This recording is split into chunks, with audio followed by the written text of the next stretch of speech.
Hello everyone, good morning. এখন ঘড়িতে বাজে ওই ভোর 5:30 মতো বাজে। আর আজকে কিন্তু বুধবার, আর আজকে বুধবার হলে কি হবে, এটা কিন্তু মঙ্গলবারের ভিডিও। সকাল সকাল ঘুম থেকে উঠে গেছিলাম, তার কারণ ছেলে তো স্কুল ছিল।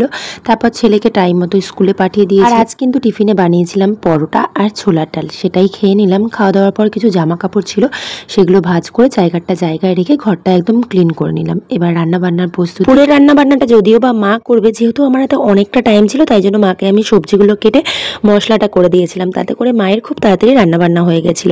তারপর আমি স্নান করতে চলে গেছিলাম, স্নান করে এসেই সোজা চলে গেছিলাম ঠাকুর। জানো তো আজকে আমাদের ফুল গাছে অনেকগুলো ফুল ফুটেছে, তা দিয়ে দেখো গোপুসোনাদেরকে খুব সুন্দর করে সাজিয়ে দিয়েছি। চলো চলো এবার পুজোটা করে নিই। পুজো দিয়ে উঠতেই দেখলাম ছেলেও স্কুল থেকে চলে এসে, তাই জন্য ছেলের ব্যাগটা নিয়ে হোমওয়ার্কের খাতাগুলো একটু চেক করে নিচ্ছিলাম। ছেলেকে স্নান করিয়ে খাইয়ে ঘুম পাড়াবো। চলো কালকে আবার নতুন একটি মিনি ব্লগের সঙ্গে দেখা হচ্ছে। টাটা, বাবা।